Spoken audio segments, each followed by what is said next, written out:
keyakinan kelas. Ya, tapi sebelumnya Ibu akan menuliskan dulu tentang judulnya ya, keyakinan kelas. Keyakinan kelas.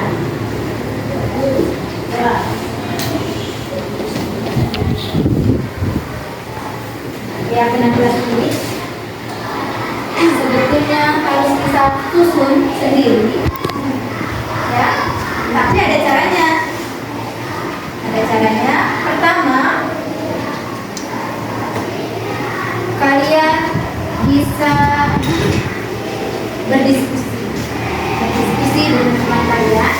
Tadi sudah berbagi, ya. Ada kelompok 1, kelompok 2, kelompok 3. Berdiskusi tentang apa sih yang seharusnya kita lakukan di kelas ini. Terus yang kedua, nanti guru catat masukan kamu semua itu. Guru nanti bagikan ini apa sih mau kalian. Di post-itnya apa sih mau kalian tentang kelas kita, tentang keyakinan kelas kita. Yaitu 1 tentang kepedulian kamu terhadap teman. Jadi nilai-nilai kebajikan yang kamu munculkan, nilai-nilai kebajikan kamu, ya. Jangan nilai negatifnya. Jadi nilai kebajikan kamu. Apa sih potensi kamu yang terbaik dalam diri kamu? Kebaikan apa yang ada di diri kamu? Dimunculkan sama kamu. Jangan yang tidak baiknya. Jadi guru percaya kamu itu anak-anak yang baik. Jadi kebaikan kamu yang dimunculkan dalam keyakinan kelas kamu itu. Nanti dibutuhkan satu-satu, kamu boleh berpendapat. Nanti ditempelkan post-it tersebut di sini. Nanti kita bacakan satu persatu, ya, supaya guru tahu apa sih yang kamu yakini untuk diri kamu sendiri. Keyakinan kelas tersebut. Terus kemudian kalimatnya juga jangan kalimat tadi itu yang negatif, tapi kalimat yang positif. Jadi kita kamu inginkan, jadi jangan yang negatif. Kemudian setelah itu sekarang kita lanjut saja. Ibu bagikan apa sih mau kalian tentang keyakinan kelas kita, ya. Kalian boleh tuliskan di kertas post-it ini, ya. Bisa berbagikan kalimatnya, kalimat yang positif yang ada pada diri kamu, jangan yang negatif.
jadwal.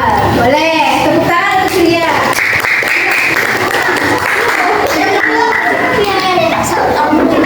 Keyakinan kelas kalian yang kamu sepakati teman-teman kamu di sini banyaknya belajar. Sepakat tidak kalau kamu datang ke sekolah itu belajar?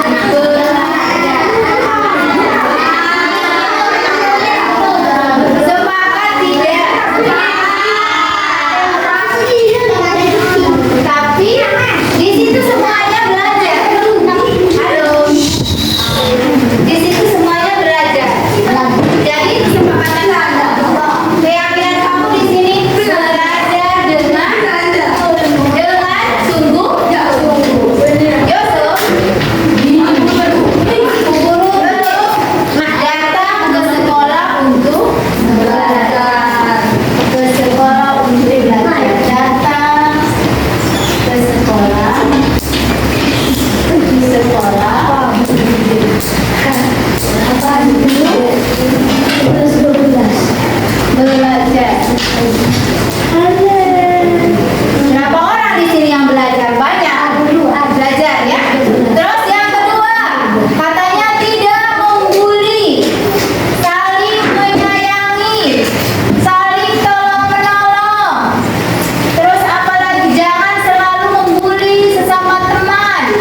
bacakan siapa? Lima, bacakan.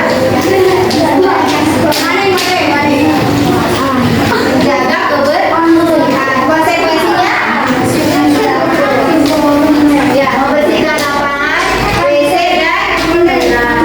Nah, itulah keyakinan kelas yang sudah sama kamu susun sendiri. Dan itu nanti Bu Guru print, di Bu Guru tempelkan di kelas kamu untuk dijadikan sebagai keyakinan yang kamu ingat-ingat, ya, yang kamu ingat-ingat untuk dilaksanakan di kelas. Yuk kita bacakan sama-sama ya. Keyakinan kelas 5.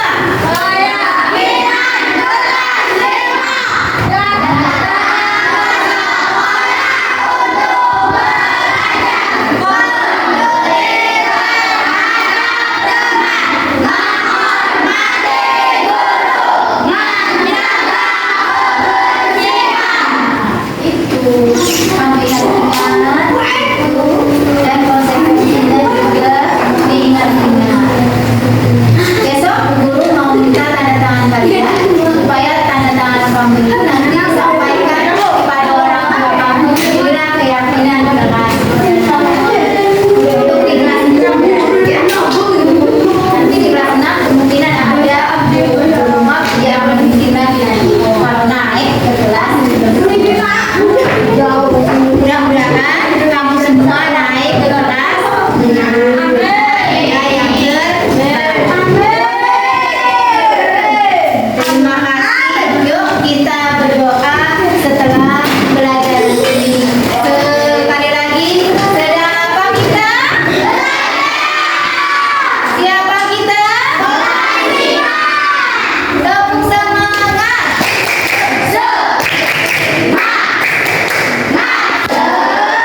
Terima kasih kalian sudah mendengarkan guru dengan membuat keyakinan kelas, dan keyakinan kelas ini buat kalian.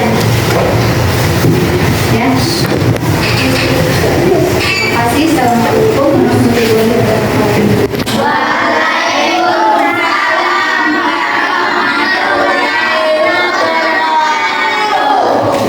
Assalamualaikum Firly. Firly tahu alasan ibu memanggil kamu? Tidak, Bu. Tidak. Ibu tadi melihat Firly saat berdoa mengganggu Airin. Iya, Bu. Firly tahu caranya berdoa. Tahu, Bu. Duduk dua kaki dan ikut berdoa. Apakah boleh bercanda? Tidak, Bu. Tidak. Firly berdoa itu memohon kepada Allah supaya diberikan ilmu yang bermanfaat dan bisa menyerap pelajaran yang diberikan oleh ibu. Ibu tidak menyalahkan Firly. Setiap orang itu pernah bersalah. Ibu juga pernah kok bersalah. Saya mengerti, Bu. Berdoa harus dilakukan dengan hikmat dan tidak boleh bercanda. Ya, Firly ingat keyakinan kelas kita. Berdoa harus dilakukan dengan hikmat dan tidak boleh bercanda, Bu. Oke. Sekarang apa yang akan Firly lakukan untuk memperbaiki kesalahan ini? Saya akan disiplin dalam berdoa dan tidak mengganggu teman yang sedang berdoa dan tidak bercanda saat berdoa. Ya. Baik, semoga Firly mendapatkan pelajaran yang berguna dari kesalahan yang Firly lakukan. Terima kasih, Bu. Assalamualaikum warahmatullahi wabarakatuh. Alhamdulillahirabbil alamin.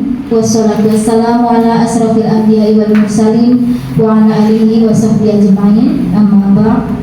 Yang saya hormati Bapak Kepala UPT SDN Tembakan 1, Bapak atau SPD. Yang saya hormati Ibu UPT SDN Pontang 2, Ibu Fitri Jati SPD, Bapak dan Ibu guru hebat yang saya hormati pula, serta teman-teman CGP yang luar biasa yang saya hormati juga. Terima kasih atas kehadirannya.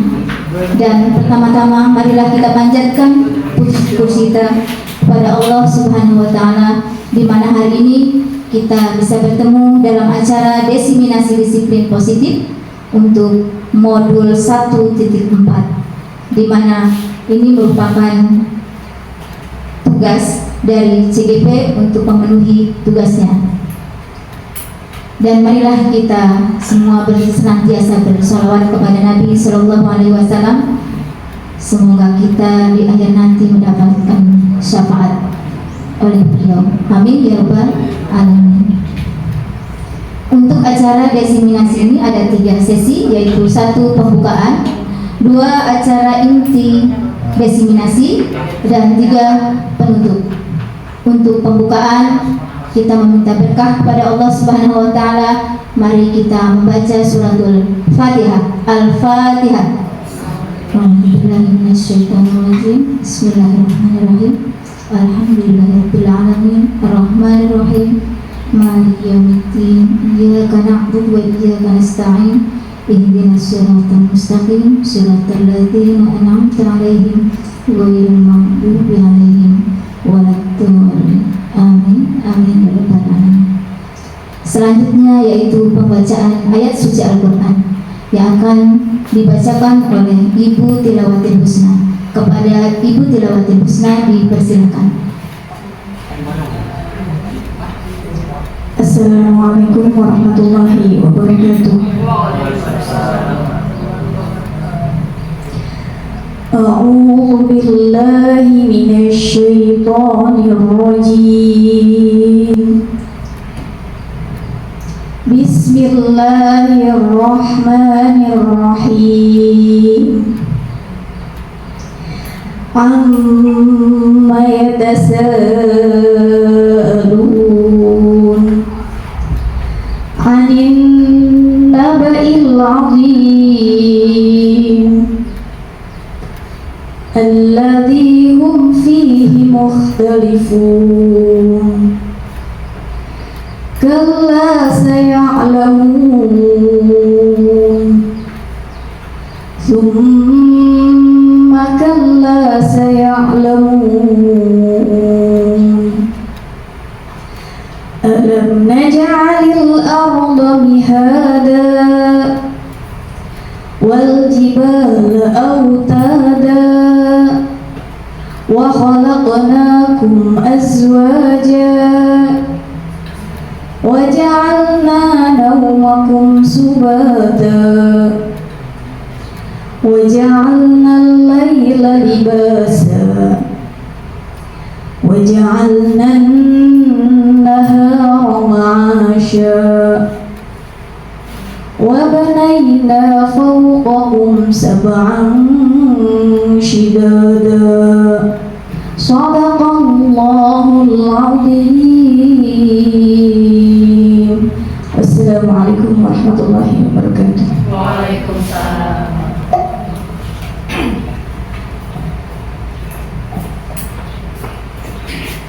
Shadaqallahul azim. Shadaqallahul azim. Shadaqallahul azim. Demikianlah pembacaan ayat suci Al-Quran. Semoga kita yang mendengarkan mendapatkan hidayah dari pembacaan ayat suci Al-Quran tersebut. Dilanjutkan menyanyikan lagu Indonesia Raya. Ya. Dan dimohon dipuji itu.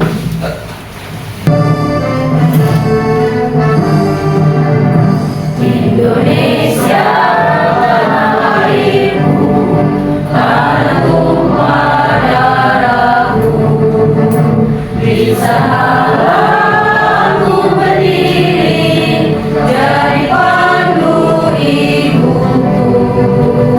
Indonesia bangsaku, bangsa dan tanah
Dipersilakan duduk kembali.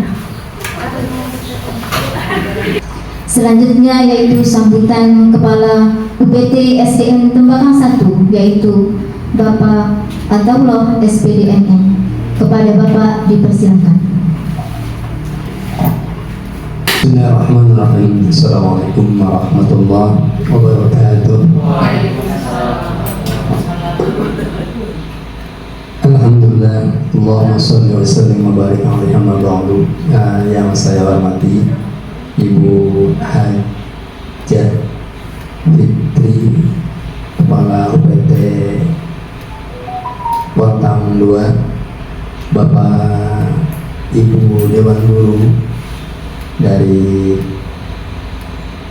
Wontang 2 dan dari Tembakang 1, sangat luar biasa bagi Ibu Mabrurah dan Ibu Susilawati di Tembakang 1 ini, dengan waktu yang berbarengan dengan kegiatan UKK pun kegiatan beliau berjalan seperti yang direncanakan.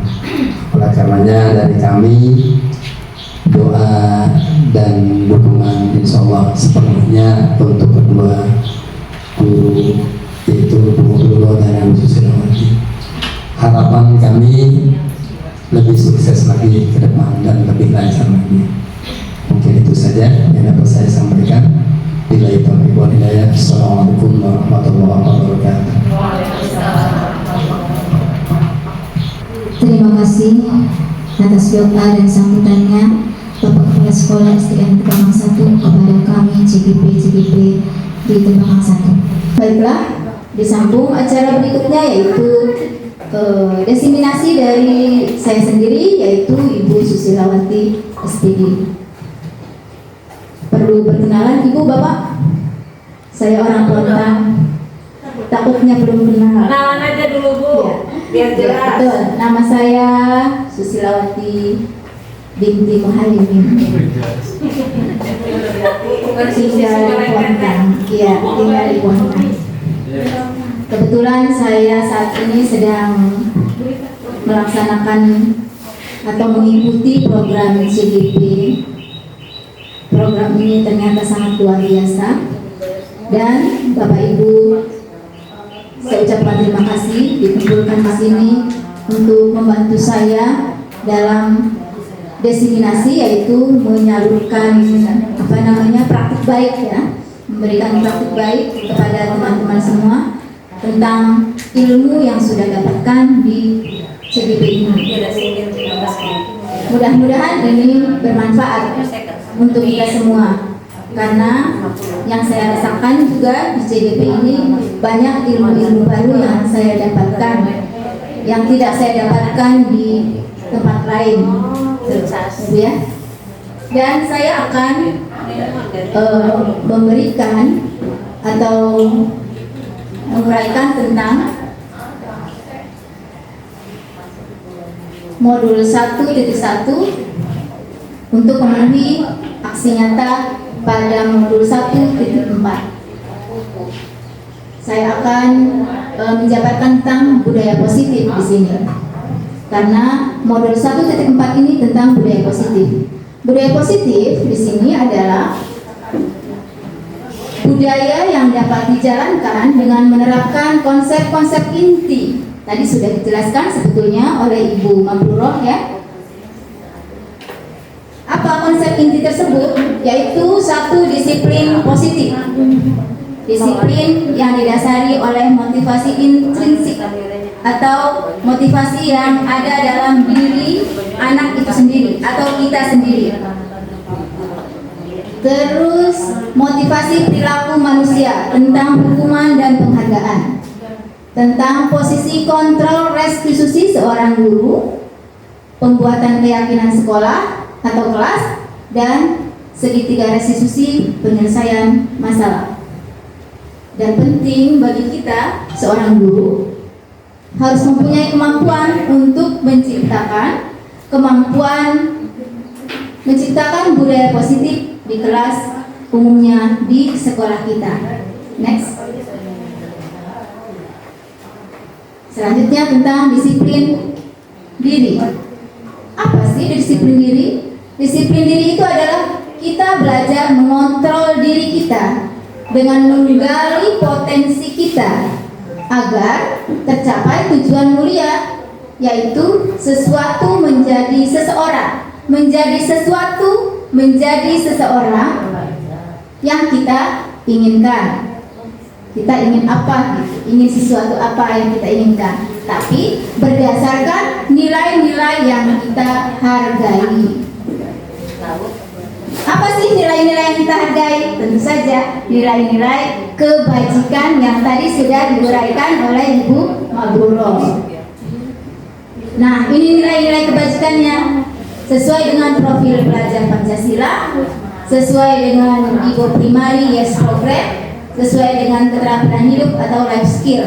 Banyak sekali contoh. Kalau keterampilan hidup, life skill dapat dipercaya, lurus hati, pendengar yang aktif, tidak merendahkan orang lain. Nah, itu adalah budaya positifnya. Sedangkan pelajar Pancasila, nilai kebajikan ini sudah kita kenal di sekolah. Next ke belakang dulu. Ya, cara penerapan disiplin kepada anak. Nah, cara penerapan disiplin kepada anak yaitu mengajarkan anak bertanggung jawab. Bertanggung jawab, disiplin itu bertanggung jawab atas apa yang diperbuatnya dan menumbuhkan kesadaran diri berdasarkan nilai-nilai kebajikan. Next. Itu ya, Bu, disiplin. Lanjut ke motivasi dulu, ada motivasi. Nah, motivasi perilaku manusia. Ada 3 motivasi perilaku manusia yang berhubungan dengan hukuman, penghargaan, dan restitusi. 1. Motivasi tersebut yaitu untuk menghindari ketidaknyamanan atau menghindari hukuman. Biasanya ini. Dan ini merupakan motivasi di luar dari diri kita. Jadi eksternal, bersifat eksternal, bukan dari diri kita biasanya ya, untuk menghindari ketidaknyamanan atau hukuman. Kemudian yang kedua, untuk mendapatkan imbalan, penghargaan dari orang lain. Kira-kira kita yang mana gitu ya? Apakah nomor 1 untuk menghindari ketidaknyamanan atau hukuman? Kemudian untuk mendapatkan imbalan atau penghargaan dari orang lain. Yang kedua, motivasinya, atau motivasi kita yang ketiga. Begitu juga motivasi anak kita biasanya, untuk menjadi orang yang mereka inginkan dan menghargai diri sendiri. Ini yang paling tinggi. Ini motivasi ini bersifat internal. Jadi motivasi yang lahir dari diri kita sendiri, yaitu menginginkan kita menjadi diri sendiri dengan nilai-nilai yang mereka percaya. Anak-anak kita, mereka ingin nilai-nilai yang mereka percaya itu sesuai yang mereka inginkan dan menghargai dirinya sendiri. Kita juga sama. Kalau kita melakukan sesuatu, berarti kita melakukan kebajikan, berarti itu adalah menghargai diri sendiri, bukan menghargai orang lain. Gitu. Jadi tidak usah tidak usah berharap untuk penghargaan dari orang lain. Nah, tidak usah kita menghindari tentang hukuman. Nah, di manakah kita berada? Apakah di ke-1, kedua, atau ketiga motivasinya gitu. Next yang gitu. Dan ternyata penghargaan juga bisa memunculkan motivasi. Ini menurut Alfie Cohen, ada 3 teori motivasi manusia, yaitu penghargaan dan hukuman adalah cara mengontrol perilaku seseorang yang menghancurkan potensi untuk pembelajaran yang sesungguhnya, dan tindakan memberikan penghargaan sama nilainya dengan menghukum seseorang. Terus penghargaan ini juga apakah efektif? Ternyata penghargaan tidak efektif efektif dalam merubah perilaku seseorang. Kalau selalu diberikan penghargaan, ini juga tidak efektif, tidak menimbulkan kesadaran pada diri sendiri. Jadi selalu saja pengen penghargaan, gitu. Jadi tidak efektif. Selanjutnya, penghargaan dapat merusak hubungan, menimbulkan kecemburuan sosial bagi yang mendapatkannya. Si A mendapatkan penghargaan, si B tidak. Jadi akan merusak sebuah hubungan, baik pertemanan ataupun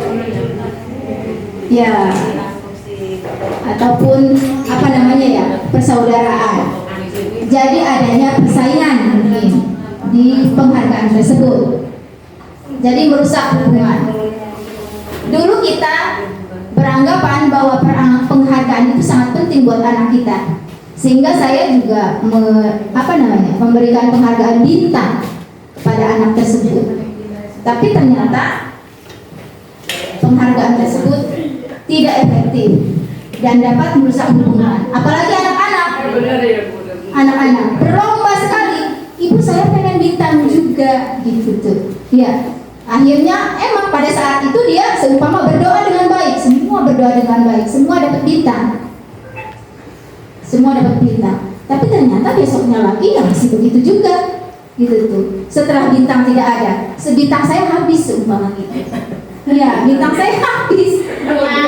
Jadi Bu Guru bintangnya mana? Setelah bintang saya habis, ternyata doanya juga begitu lagi, gitu tuh. Jadi ada perubahan. Ya, gitu. Jadi tidak efektif.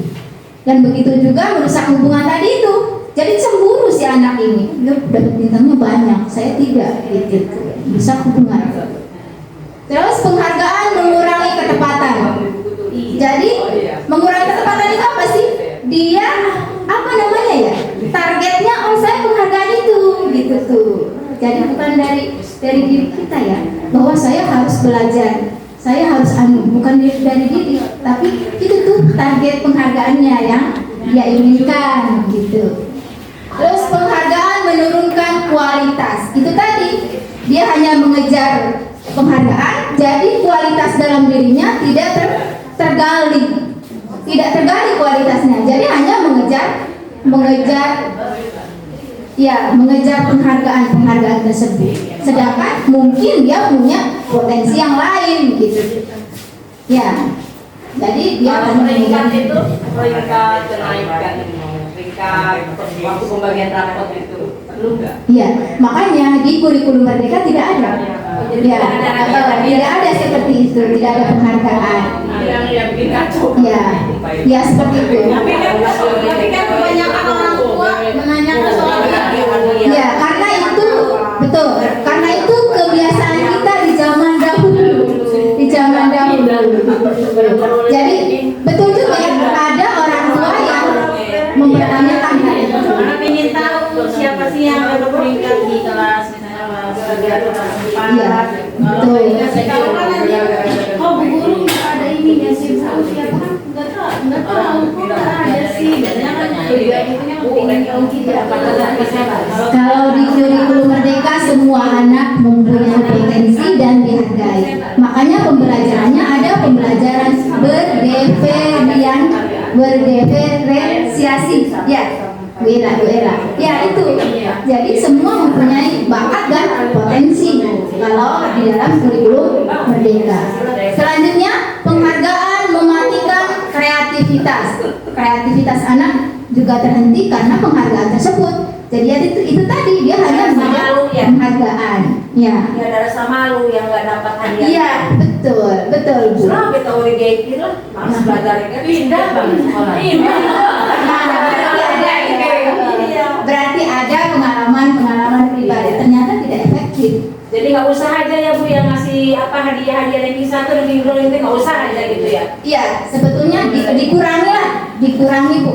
Di kelas juga dikurangi lah. Kalau tepukan tangan atau jempol aja mungkin ya nggak apa-apa. Tapi yang namanya betul. Ya betul, karena itu akan terbiasa juga. Kalau disebutkan misalnya waktu pembagian rapot tuh, ranking pertama si pertama itu boleh nggak kayak gitu? Sebetulnya boleh karena untuk meningkatkan motivasi anak. Sebetulnya seperti itu. Tapi fisiknya nggak boleh. ya begitu. Jadi untuk memotivasi anak yang lain untuk belajar lebih baik lagi gitu. Sebetulnya di kurikulum Merdeka tidak ada. Mentang-mentang merdeka yang benar-benar Dan yang terakhir, penghargaan juga mendukung mereka yang tidak mendapatkan penghargaan. Yaitu tadi, saya tidak dapat penghargaan, saya malu. Nah, saya sangat malu sekali. Gitu tuh. Ya, jadi menghukum sama yang tidak mendapatkan. Ya, tapi anaknya yang dikasih mungkin ya yang lainnya kok kita gak mau Kapolri kita gak mau lagi anu semester sekian deh Kapolri kita gak sok gak semangat ya, berarti itu termotivasi ya, Bu, ya. Itu anak ada yang males jadi guru kita mau dapat buku dari guru sama males belajar juga. Iya, Jadi betul. tergantung orangnya itu Mas Bu. Ya, jadi ya betul, tergantung orangnya. Jadi kembali ke apa ke pribadinya masing-masing. Apakah anak ini termotivasi atau tidak dengan penghargaan tersebut gitu tuh. Ya. Next lanjut ya.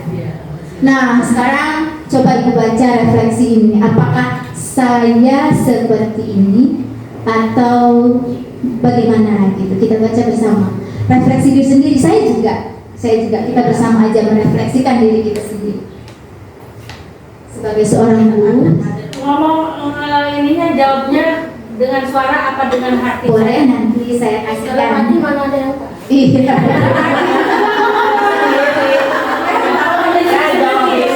Enggak apa-apa, Bu. Di CGP kami tidak ada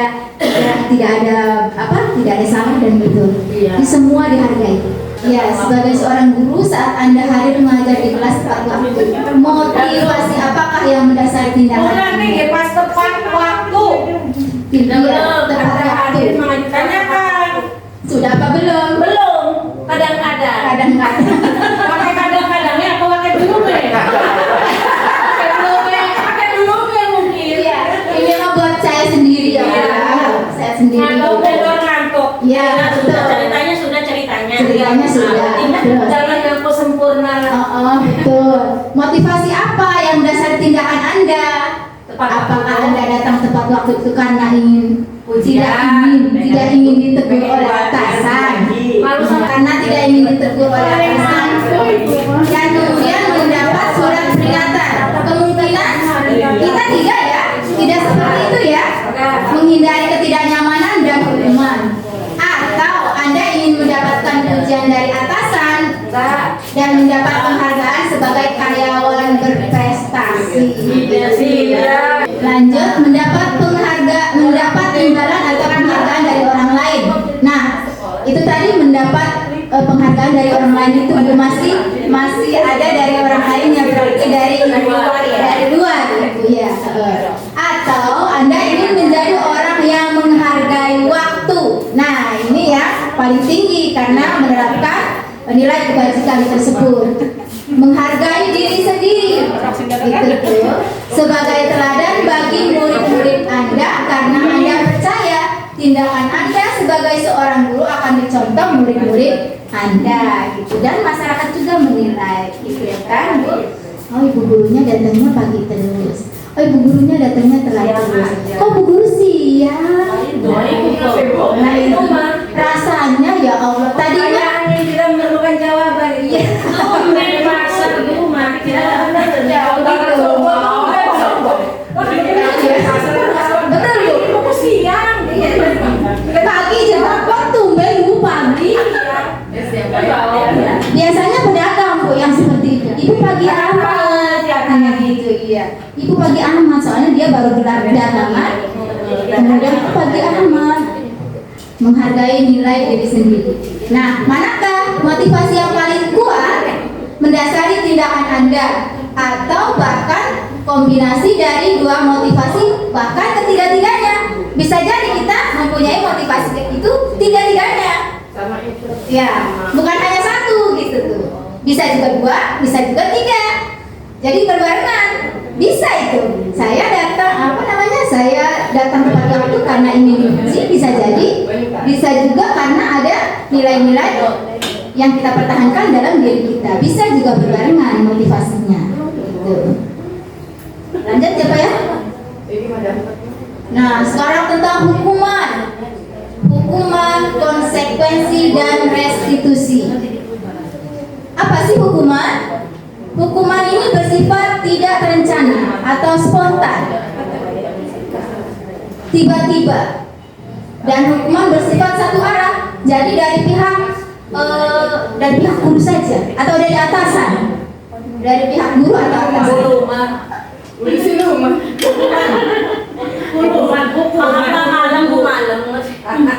Ngantuk dari bawah.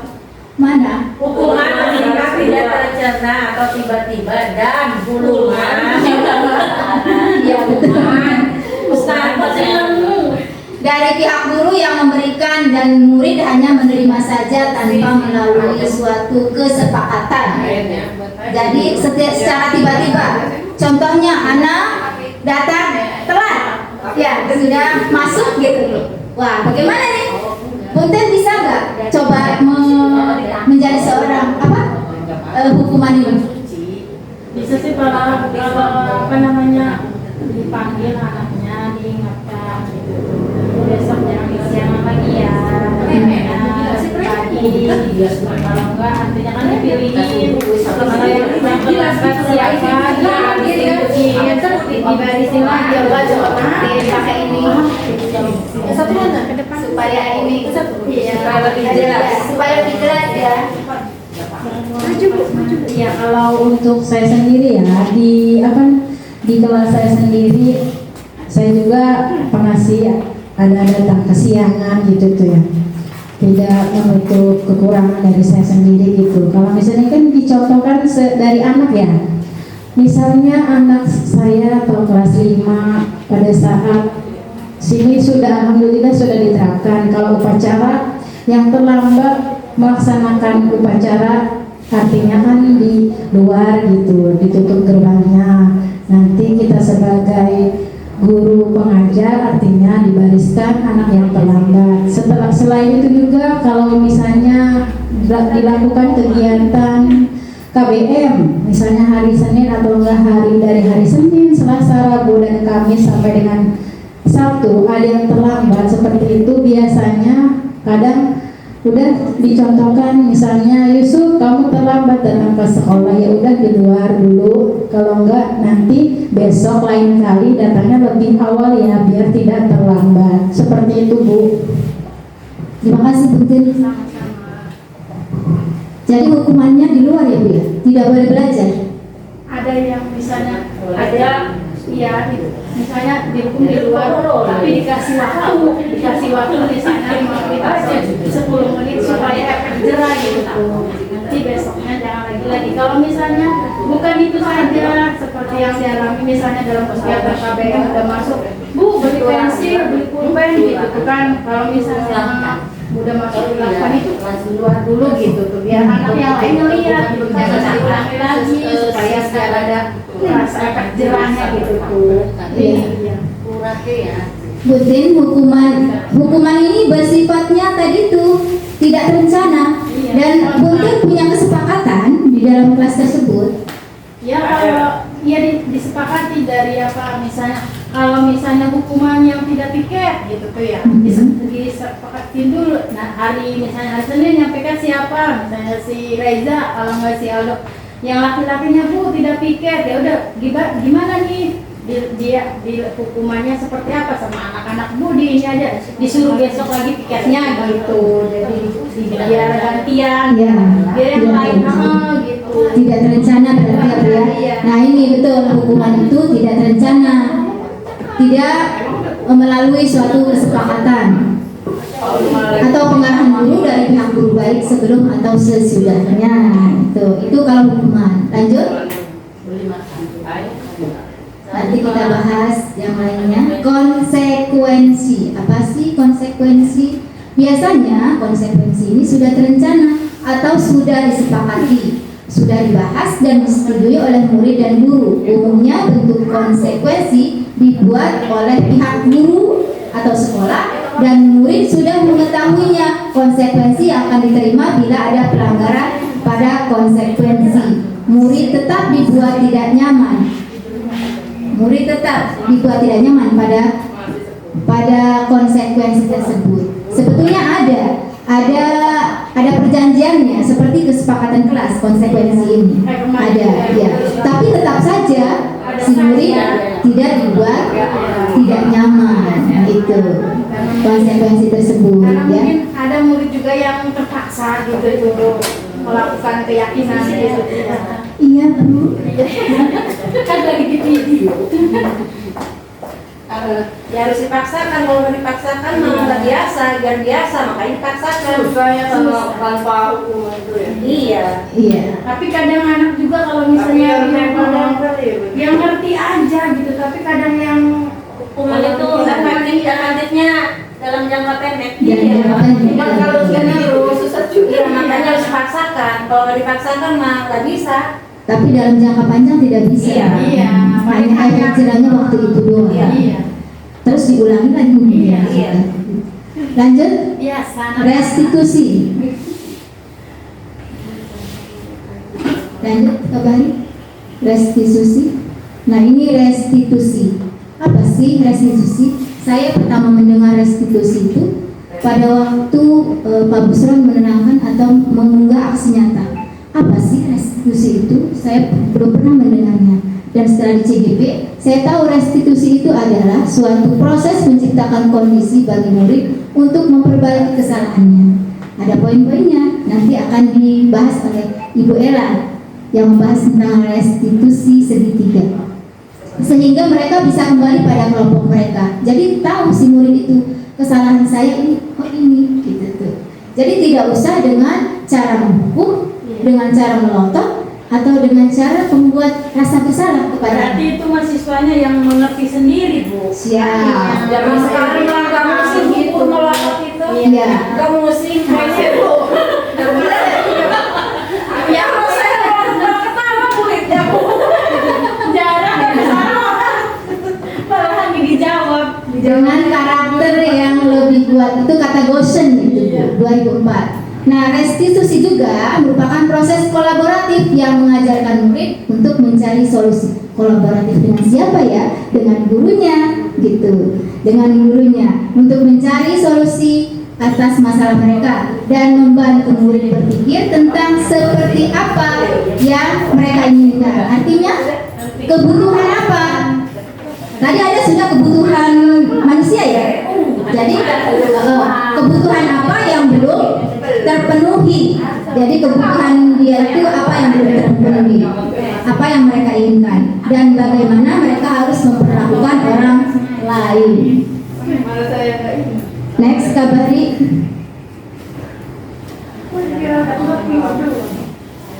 Hukuman, konsekuensi, dan restitusi. Ya, sebetulnya sama dengan tadi. Tindakan terhadap suatu pelanggaran pada umumnya berbentuk hukuman atau konsekuensi. Restitusi, nah tadi sudah ya, sudah disebutkan. Boleh dibacakan lagi. Menciptakan kondisi bagi murid untuk memperbaiki kesalahan sehingga mereka bisa kembali pada kelompok mereka dengan karakter yang lebih kuat. Lanjut, kembali sudah ini. Nah, ini yang lebih menarik, Bu. 5 posisi kontrol guru. Di CGP juga ramai ini, Bu. Ya.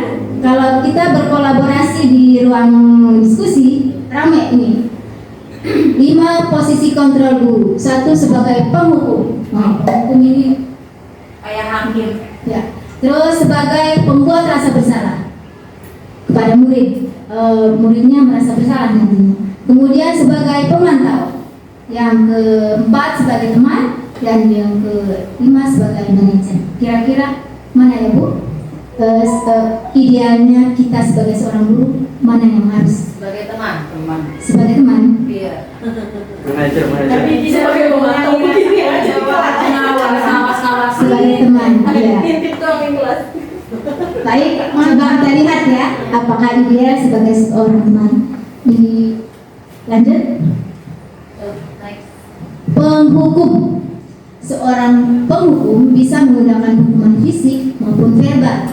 Orang-orang yang menjalankan posisi penghukum senantiasa mengatakan bahwa sekolah memerlukan sistem atau alat yang dapat lebih menekan murid-murid lebih dalam lagi Guru yang menerapkan posisi hukum akan berkata seperti ini, patuhi aturan saya atau awas. Nah, Ada takut murid jadi awas-awas ini. ya, kamu selalu saja begitu. Nah, pernah tidak ibu mengatakan seperti itu? Pernah kalau anaknya terlaluan lah Bu. Nah. Model si Rahman. Nah, berarti ibu sebagai penghukum. Ya. Kamu untuk orang satu itu mouse error itu mah. Istimewa ya. Istimewa deh semua. Bukan dewa itu dong. Selalu, pasti selalu terakhir selesainya. Betul. Nah, ada juga kan? Pasti terakhir orang tulis Nah, selalu saja terakhir kamu ini. Iya. Gitu. Iya juga. Iya. Nah, guru seperti ini senantiasa percaya hanya ada satu cara. Nah, hanya ada satu cara agar pembelajaran bisa berhasil, yaitu cara dia, yaitu tadi cara dia sebagai penghukum. Tuh. Penghukum nada suaranya tinggi, bahasa tubuh biasanya melotot katanya nih. Ya, dan jari menunjuk-nunjuk atau menghardik. Terlambat lagi, pasti terlambat lagi. Ya, betul. Selalu datang terlambat. Kapan bisa datang tepat waktu? Nah, sekarang tanyakan pada diri Anda, bagaimana perasaan murid jika guru berbicara seperti itu?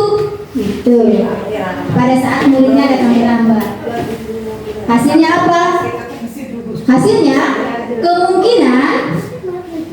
kemungkinan murid marah dan mendendam atau bersifat agresif atau tidak terima. Kemungkinan juga. Mungkin hatinya Ya. tahu ini. Bisa jadi sesudah duduk kembali, murid tersebut akan mencoret-coret bukunya. Kesal karena kesal di meja tulisnya. Lebih buruk lagi, sepulang sekolah murid melihat motor atau mobil bapak gurunya akan menggores kendaraannya. Itu lebih parah lagi. Kalau di SD mungkin belum. Di tingkat SMA atau SMP bisa jadi seperti itu karena itu lebih apa lagi? Lebih ekstrim. Ya, lebih ekstrim lagi itu. Kita kan ada di TV itu sampai itu bapaknya sama badanku dengan gurunya juga. Oh iya, berarti ya seperti itu. Nah ini berarti kasus kalau di SD mungkin tidak terlalu melotot ya Bu ya, karena anaknya juga belum terlalu besar gitu ya. Kenakalannya juga belum terlalu ini kesalahannya. Nah kalau di tingkat SMP atau SMA karena dia juga sudah merasa lebih dewasa gitu, jadi ya seorang guru juga harus menunjukkan keakuan ya gitu ya. Jadi makanya dia sebagai penghukum tadi mungkin dengan cara menuntut atau bagaimana gitu. Paling suara. Ya, lanjut. Pembuat merasa bersalah. Nah, pembuat merasa bersalah. Apa sih? Pada posisi ini biasanya guru bersuara lembut kalau merasa bersalah tuh. Murid suaranya lembut, tidak marah lagi, tidak melotot lagi. Kalau yang ini ya, penuh rasa bersalah akan menggunakan keheningan yang membuat orang lain merasa tidak nyaman, bersalah atau rendah diri. Kata-kata yang keluar dari guru biasanya ini, ibu sangat kecewa deh sama kamu. Gitu ya. Ibu sangat kecewa sekali dengan kamu gitu. Bagaimana perasaan anak ya? Gitu. Sebetulnya mungkin anak menunduk ya. Mungkin anak Kecewa bagian ya lewat Tuhan. Itu anak yang perasa. Kamu gak kasihan sama bu guru gitu. Kalau biasanya saya seperti itu. Saya ya.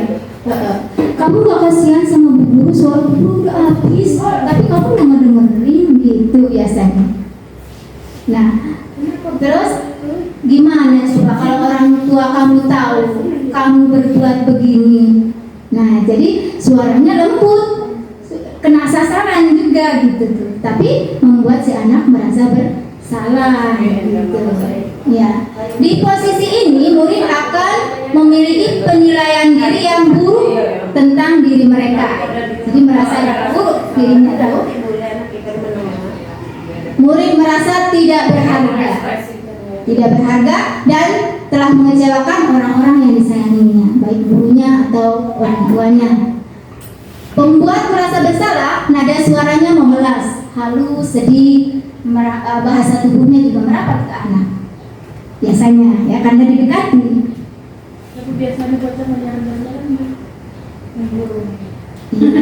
Tapi tidak waktu itu. Adi, kamu ini gimana ya? Kamu sudah berjanji dengan ibu tidak akan terlambat lagi. Kamu kenapa ya? Senang sekali mengecewakan ibu. Gitu. Ibu benar-benar kecewa sekali sama kamu. Bagaimana perasaan murid bila ditegur seperti cara ini? Nah, hasilnya seperti apa? Murid akan merasa bersalah. Bersalah telah mengecewakan ibu atau bapak gurunya. Murid akan merasa menjadi orang yang gagal dan tidak sanggup membahagiakan orang lain. Kadangkala sikap ini tidak lebih berbahaya dari sikap penghukum. Tidak berbahaya sebetulnya ya, karena emosi akan tertanam rapat di dalam murid menahan perasaan. Tidak seperti murid dengan guru penghukum, di mana murid bisa menumpahkan amarahnya walau dengan cara negatif.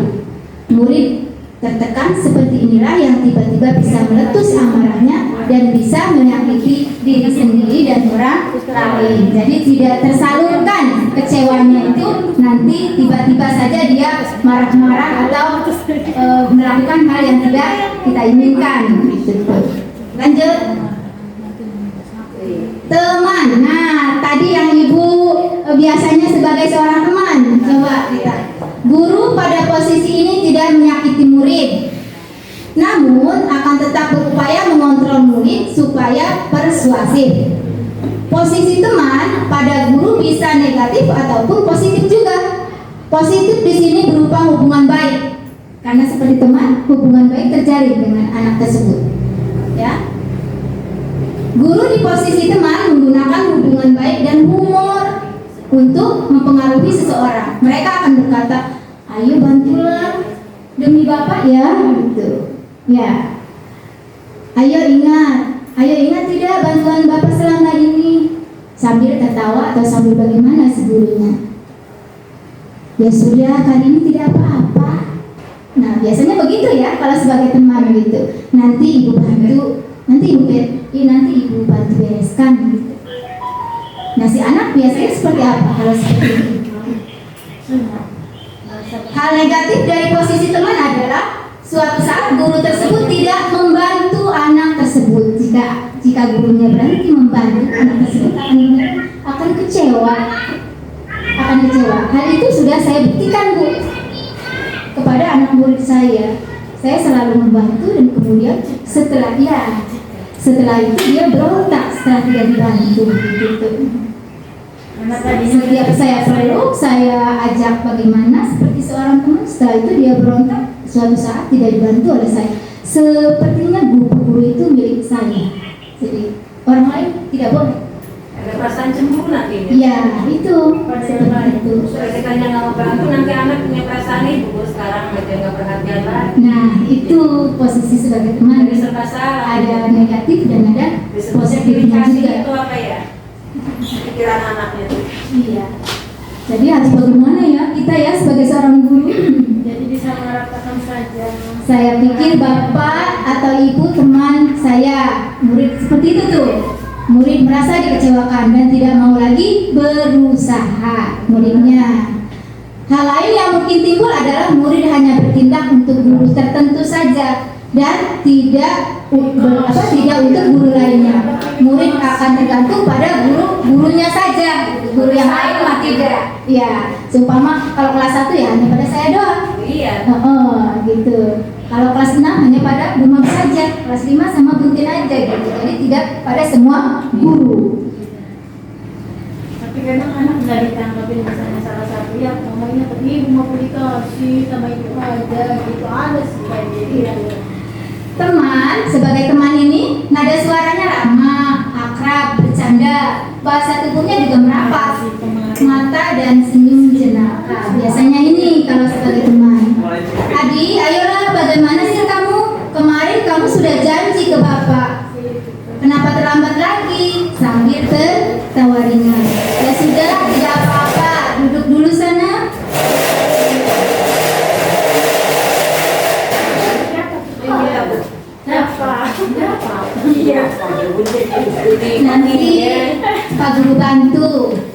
Sambil senyum. Bagaimana perasaan murid dengan sikap guru tersebut? Murid akan merasa senang dan akrab dengan guru, termasuk dampak yang positif. Hanya saja di sisi negatif, murid menjadi tergantung kepada guru. Bila ada masalah, dia merasa mengandalkan guru tersebut untuk membantunya kembali. Akibat lain dari posisi teman, Hadi hanya akan berbuat sesuatu bila yang muridnya guru itu ya, dan belum tentu berlaku yang sama dengan guru atau yang lainnya. Next, kabari pemantau. Nah, bagaimana dengan pemantau? Pemantau berarti mengawasi. Memantau berarti mengawasi. Pada saat kita mengawasi, kita bertanggung jawab atas perilaku orang-orang yang kita awasi. Posisi pemantau berdasarkan pada peraturan dan konsekuensi. Jadi dia punya dasar. Kalau pemantau ini punya dasar. Dasarnya apa? Dia mungkin peraturan atau keyakinan kelas yang dia pegang. Kalau sebagai pemantau, kita dapat memisahkan hubungan pribadi kita dengan murid sebagai seorang yang menjalankan posisi pemantau. Halo.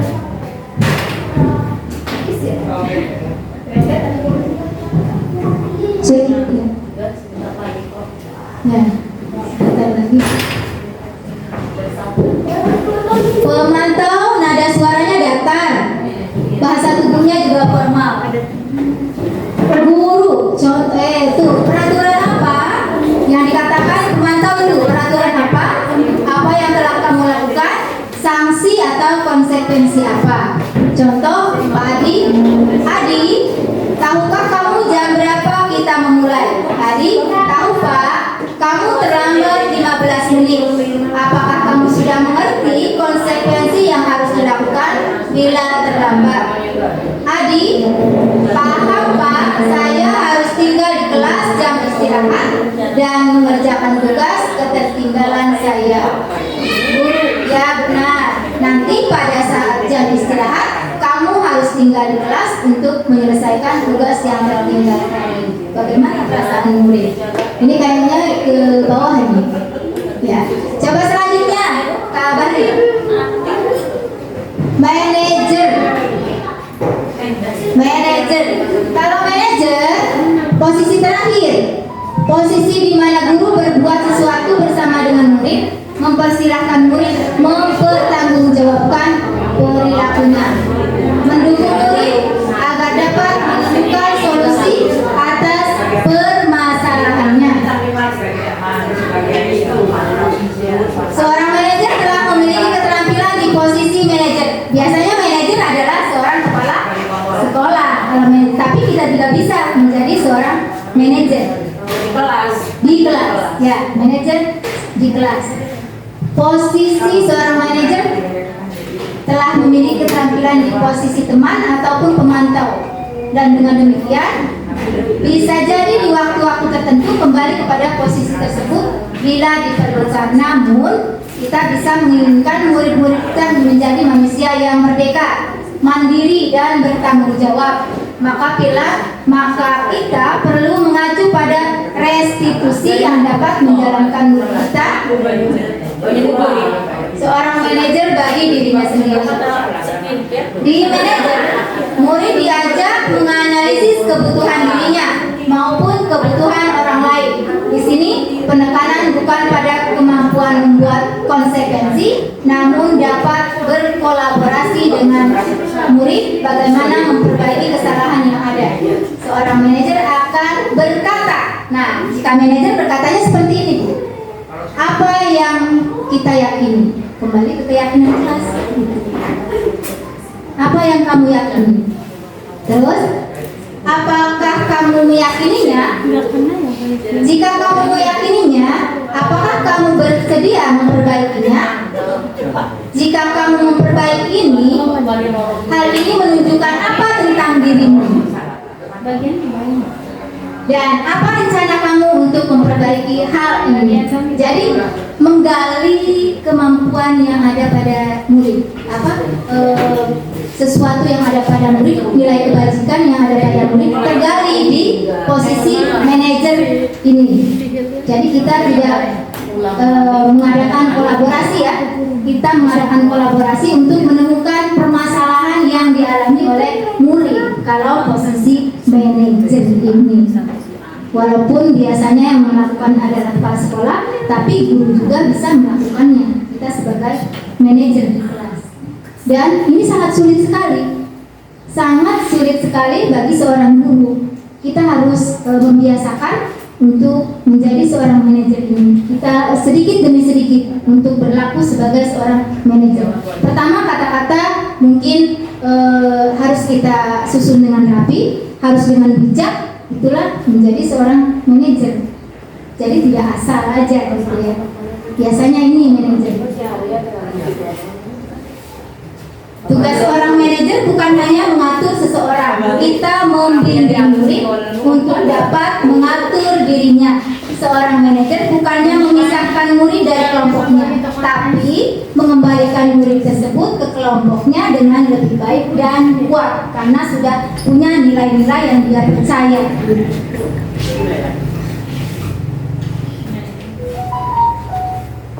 Bisa jadi dalam praktek penerapan sehari-hari kita akan kembali ke posisi teman atau sebagai pemantau. Karena murid yang ditangani belum siap diajak berdiskusi atau diundang melakukan restitusi. Lanjut, next.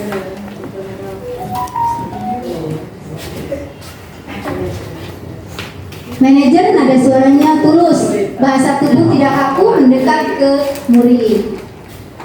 Nah, fokus pada murid kalau posisi manajer ya. Tidak perlu marah, meninggikan suara, tidak perlu. Lanjut. Contoh penerapan 5 posisi.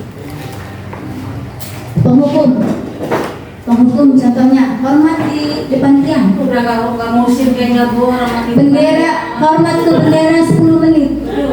nggak musim. Ayo dong, kalau teman, ayo dong ikuti aturan sekolah. Sekali ini tidak apa-apa, tapi jangan diulangi. Pembuat rasa bersalah, kamu tidak kasihan sama ibu. Nah itu. Sedangkan pemantau, kamu sudah melanggar sekolah. Kamu tahu kan konsekuensinya? Gitu. Lanjut ke Bari.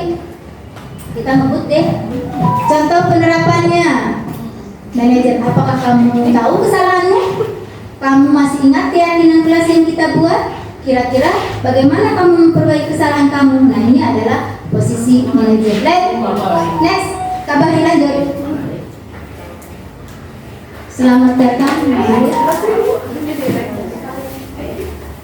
Terima kasih, Mengarif. Nah, posisi kontrol apakah aku? Ayo tebak-tebakan nih. Nih kata-katanya nih. Saya kecewa sama kamu. Kira-kira apa ya? Sebagai apa? Bersalah. Membuat rasa bersalah. Penghukum? Ada lagi? Buntin apa? Saya kecewa sama kamu. Buat rasa bersalah. Kalau kakaknya nyamuk.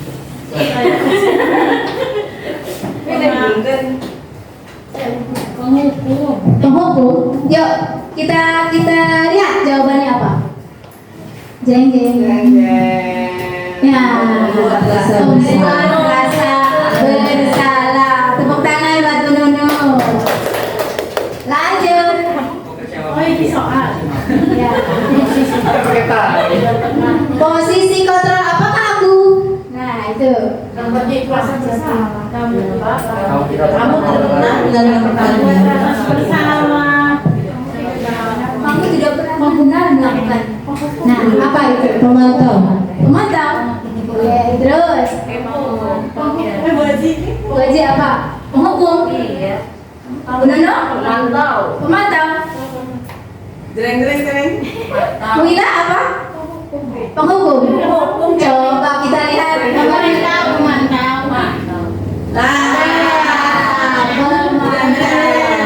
Kamu tidak pernah melakukan.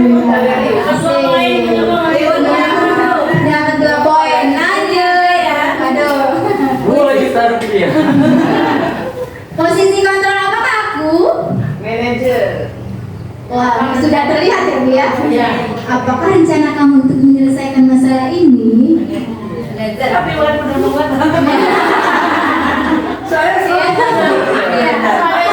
Coba betul atau tidak? Jeng. Jeng jeng. Manajer. Lanjut.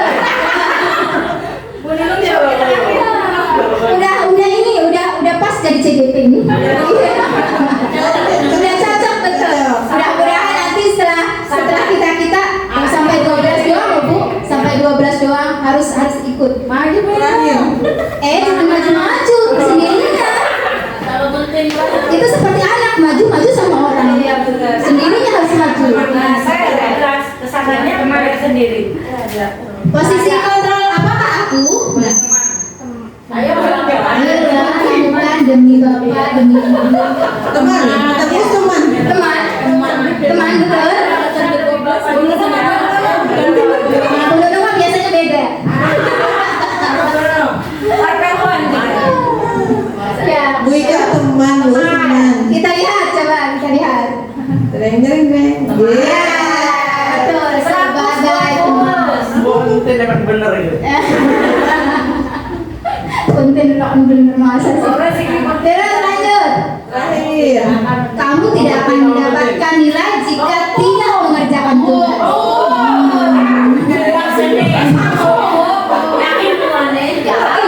Yakin ya mau hukum ya? ikut piknik enggak?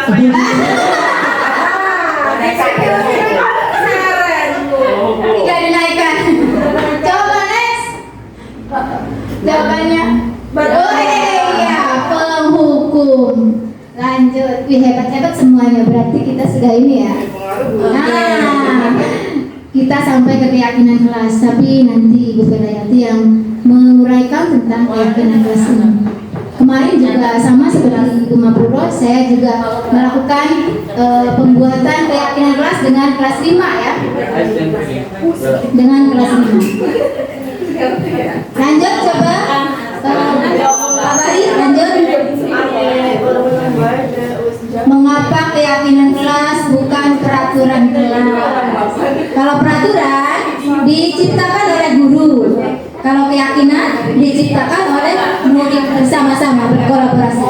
Semua murid memberikan masukan karena ini untuk keyakinan kelas mereka. Jadi Cantik tuh, kayak perawan.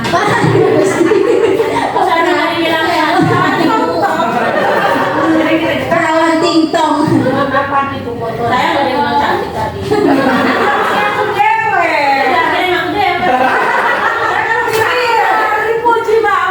Iya bener dong.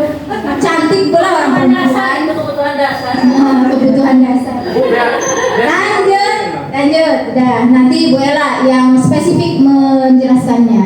Pembentukan keyakinan kelas tuh. Kalau kita mau membuat keyakinan kelas harus bersifat abstrak, berupa pernyataan universal tadi itu, kebajikan ya, nilai-nilai kebajikan, dibuat pernyataannya positif. Jangan ada yang negatifnya.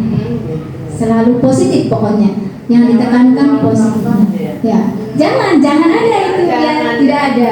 Buang atau buanglah sampah aja gitu. Jangannya dibuang.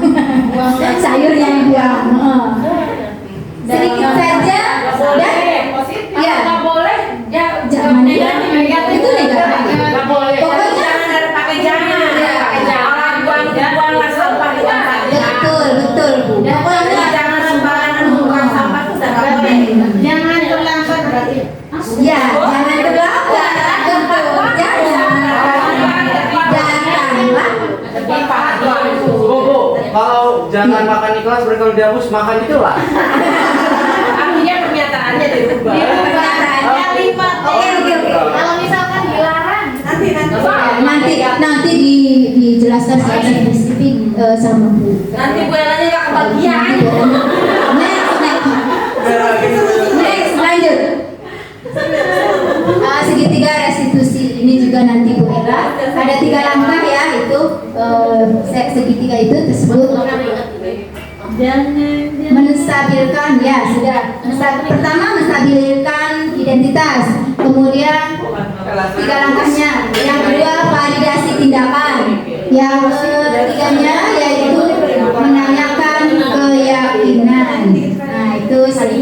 instruksi ada 3 langkah. Jadi kalau kita membuat sertifikat instruksi ada langkah-langkahnya. Lanjut. Oh ini video Umar sedang merestitusi. Lanjut. Lanjut. Video kita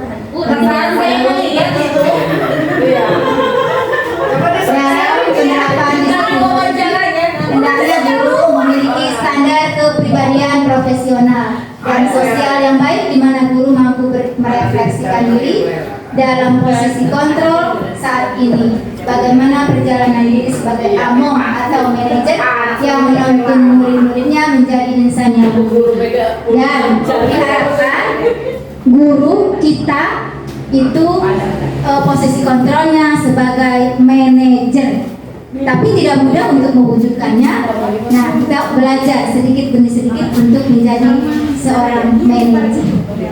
Terima kasih sudah berkolaborasi dengan kita, sudah mendengarkan, sudah belajar bersama dalam acara diseminasi CGP dalam memenuhi tugas aksi nyata. Saya ucapkan sekali lagi terima kasih. Wassalamualaikum warahmatullahi wabarakatuh.